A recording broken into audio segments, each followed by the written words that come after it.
Before we begin to clarify, according to the writings of the Arizal, exactly which souls go down to Geheinom and which souls are reincarnated, what the Arizal calls Gilgul, the first fundamental principle that we must clarify as we approach our discussion is that when the Almighty created Geheinom, it certainly was not with the intention of simply tormenting and revenging all those who did not keep the mitzvot of the Torah. After all, the Almighty is Tov Umeitiv Lakol. He is good and gracious to all.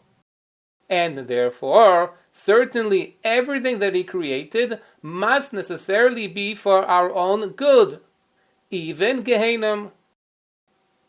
If so, then we should certainly be asking, what's the great chesed in the creation of Geheinom? Since our soul came down to this world in order to perfect itself by keeping the mitzvot of the Holy Torah, therefore it cannot receive its reward in the world to come until it does indeed reach its perfection.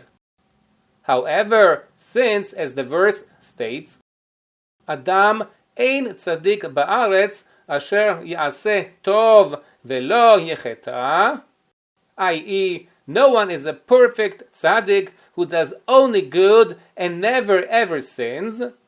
Therefore, every single soul must necessarily be purified from the spiritual filth of all the transgressions that it committed down on earth during its lifetime.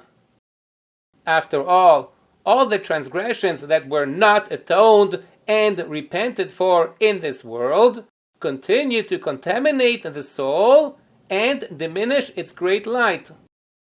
Indeed, this is precisely the purpose of Geheinom, to serve as a laundromat, so to speak, which the dirty souls pass through on their way to Gan Eden. Indeed, that is certainly a great chesed. With that introduction in mind, our sages teach us that the fire of Geheinom was created already on the second day of creation, much before the creation of man on the sixth day of creation. If so, then it would seem that Geheinom was created for every single one of us, at least for every single one of us who leaves this world without having atoned and repented for all our sins. No wonder then that virtually the entire human race is deeply bothered by the thought that one day they too will be punished for their transgressions in Geheinom. But is this really the case? Does everybody really descend to Geheinom in order to become purified and perfected before they enter Gan Eden? Before we present what the Arizal revealed to us with regards to this matter, we should point out that the simple understanding of the Talmudic discussion in Masechet Rosh Hashanah certainly implies that the destined place for each and every single one of us who hasn't repented for his transgressions during his lifetime is indeed in Geheinom. But of course, everyone according to the amount and the severity of his transgressions. How so? The Talmud teaches us that there are three groups on the Day of Judgment. The first group is made out of perfect tzaddikim. The second group is made out of completely wicked reshaim. And the third group is made out of beinoniim, literally average people, who have an equal amount of mitzvot and averot, i.e., an equal amount of good and bad deeds. The perfect tzaddikim are signed and sealed immediately to the afterlife, and enter straight into Gan Eden, since they have no sins which they haven't already atoned and repented for. The completely wicked Reshaim are signed and sealed immediately to descend to Geheinom, since they are full of transgressions. And finally, the average Beinoniyim, who have an equal amount of good and bad deeds, descend to Geheinom for a period of time, and after crying out loud down there from their suffering, they come out of Geheinom and enter Gan Eden. This is the gist of the Talmudic discussion, and as you can tell, the simple understanding applies that each and every single one of us must descend to Geheinom in order to atone for all the transgressions that we have not repented for in our lifetime, and that each and every single one of us stays there for a length of time depending on the amount and the severity of our unatoned for transgressions. But what does the Arizal have to say regarding our question? Well, in Sha'ar HaGilgulim, the Arizal stresses that as a rule, Geheinom is intended primarily for the female souls and not for the male souls. Why is that? The Arizal explains that Geheinom does not accept the male Jewish souls for the fact that they learn the Holy Torah. And since the fire of Geheinom cannot consume the male Jewish souls, therefore the males must return back to this world over and over again in reincarnation in order to fix and atone for their transgressions from their previous life, or lives, if you will. Just as importantly, in their subsequent reincarnations, these male souls will be able to fulfill all the positive mitzvot that they have neglected to fulfill in their previous life. Do the Arizal's words contradict the opinion of the Talmudic discussion that we just learned? In truth, the Arizal's opinion actually conforms to the Talmud, however, in a different Talmudic discussion. In the very end of Masechet Chagiga, our sages state explicitly that the fire of Geheinom cannot consume the Torah scholars. Why not?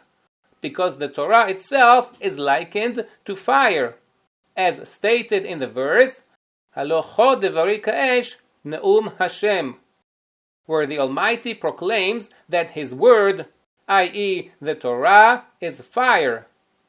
And we all know that fire cannot consume fire. And since the male Jews are commanded to learn the Holy Torah, and actually do so, they therefore become greatly refined and purified by the Torah. However, since the Almighty does not overlook any transgressions whatsoever, therefore the Jewish males must return back to this world in reincarnation over and over again, each time repairing more and more of their previous shortcomings.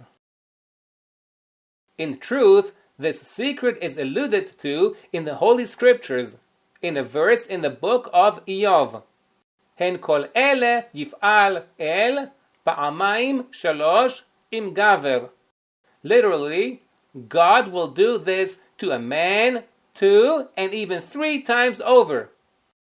That is to say, the Almighty relates to the Jewish males by means of several reincarnations.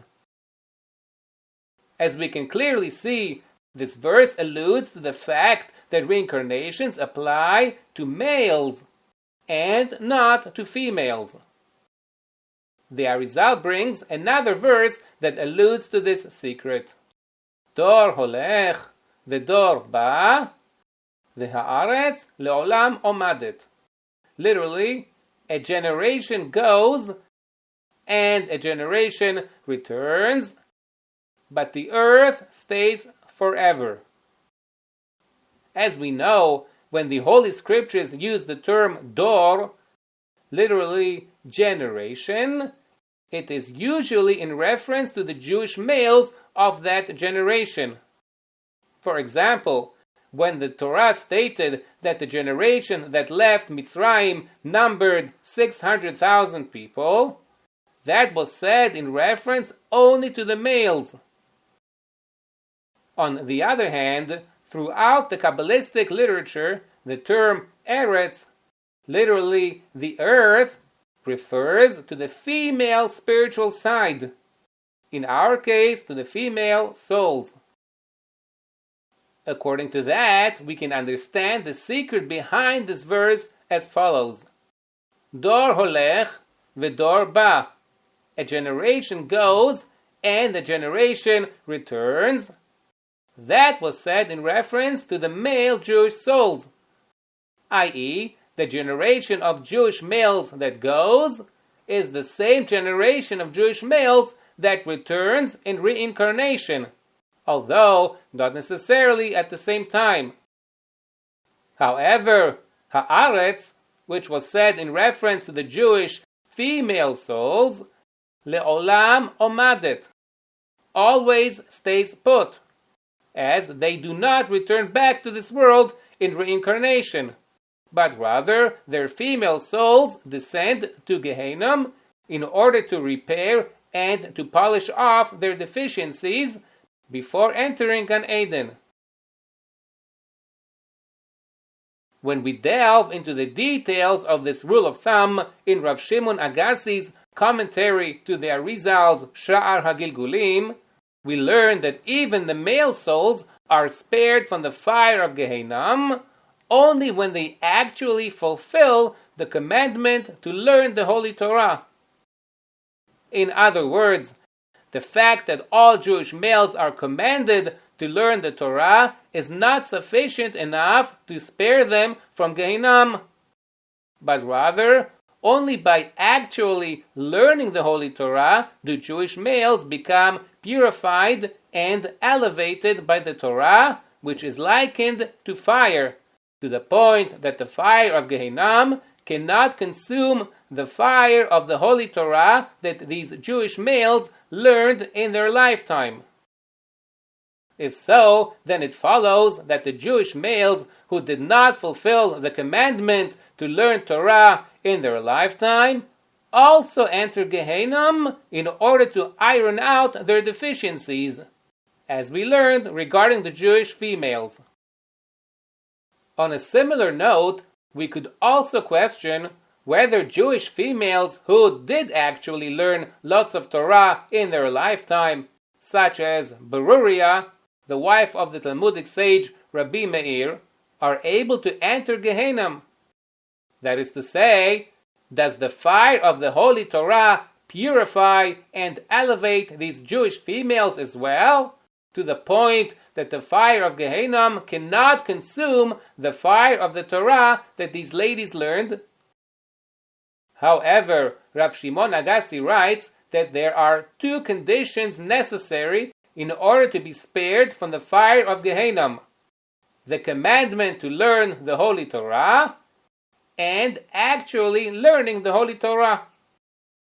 Therefore, since the Jewish females are not commanded to toil in Torah learning, but rather only to know the basic laws that are relevant to women, therefore, even when they do so voluntarily, like Beruria, nevertheless, that type of voluntary learning is not sufficient enough to purify them by the fire of the Torah, as the Talmud teaches us in Masechet Kiddushin, Gadol ha-mitzuveh ve'oseh, yoter mimi she'eino mitzuveh ve'oseh, i.e., one who fulfills the mitzvah because he is commanded to do so is greater than one who does that mitzvah voluntarily.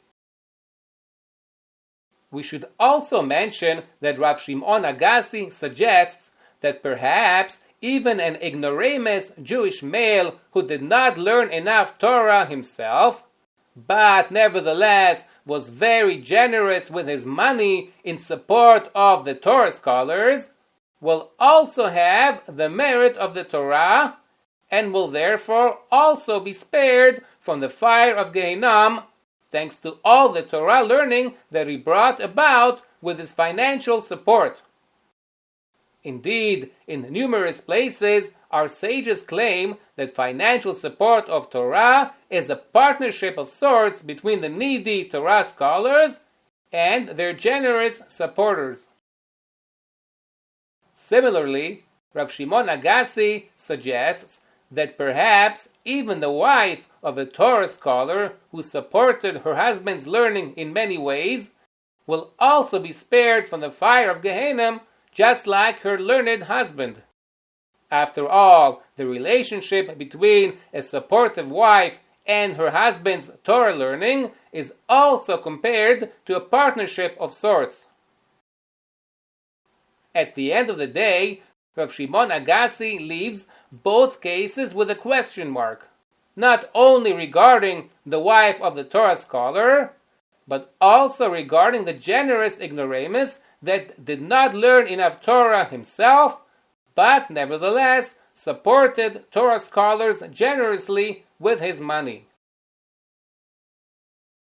In summary, what we can certainly derive from the words of the Arizal is that the righteous Jewish males who fulfilled their commandment to toil in Torah learning do not descend to Geheinom, for the reason that the fire of Geheinom cannot consume the fire of the Torah that they learned during their lifetime. However, since, as the verse states, Ki Adam ein tzadik ba'aretz asher ya'aseh tov velo yecheta, and therefore even the greatest tzaddikim are not spared from the occasional sins that must be atoned for in one way or another before they enter Gan Eden. Therefore, these tzaddikim must necessarily come back in reincarnation. After all, any sin which is not cleansed either by suffering in this world or by the fire of Geheinom must necessarily be rectified in future reincarnations. However, the Jewish males who neglected to learn the Holy Torah do enter Geheinom, and therefore do not need to be reincarnated. And as we learned earlier, the same holds for the female Jewish souls.